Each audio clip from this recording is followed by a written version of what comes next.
Hey everybody, District Councillor Craig Reeves here. A little update on today's events. If you weren't aware, Harvington was subject to a wildfire. A bit of land that was formerly known as the dog walking field was set alight. We do have the map here. So as you can see, this is the field in question, and this is the area where we believe the fire was started. And we're not aware how the fire started as yet. There are investigations underway, but we do know that it did start because it engulfed the whole of the field. It affected the playing field that we see at the top here. And of course, we have all these properties that were massively at risk today and thankfully were unscathed, with the exception of a few outbuildings and gardens that did catch fire. Speaking of which, let's have a look from the aerial view that we have here. This is the playing field. As you can see, the play area is still available to use. However, if we return back to the map, you'll see that there is a public footpath that runs around the park and down the field that is now charred. That's been cordoned off by police. Of course, it wouldn't be advisable to go down there anyhow, because where it's been burnt, there could be sharp. It could be sharp underfoot, and of course, you're going to end up with a lot of black char all over you, which isn't going to be very favourable. So keep away from that. But back to the drone footage. As you can see, this is the ground and how it looks. It is very, very scorned, and yes, not advisable to take a walk down there. But as you can see, the extent of damage that we've seen by this fire.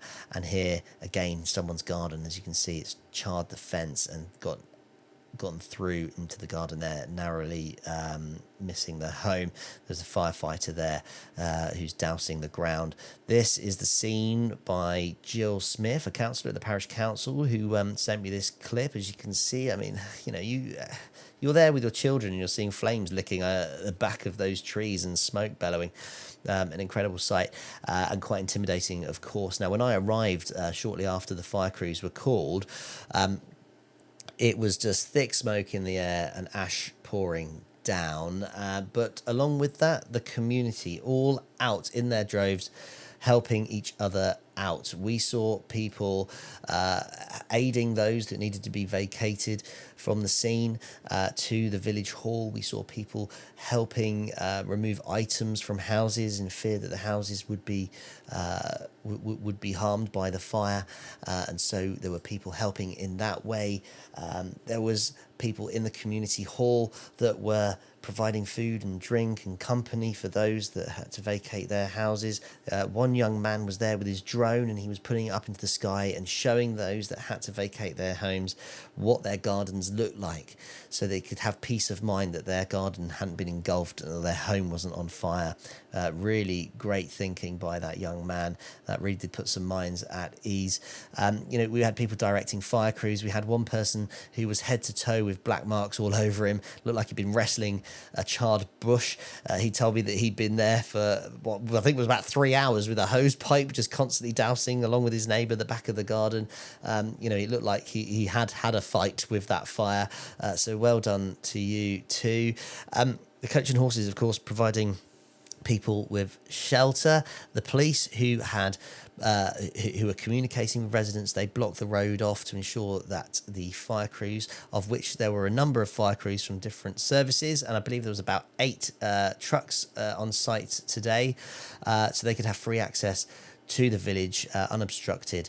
And the reason why the road was closed for quite some time is because the ground, albeit the fire was deemed to be extinguished, they were using thermal cameras to see if there were any hot spots around the field, and then they would douse that with water, and they were requiring the trucks to operate around the village, and that's why the road was closed.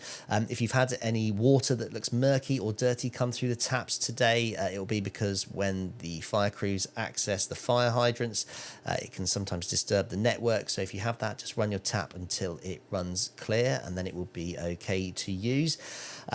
The electric was off for a short while today. It was obviously back on again fairly quickly.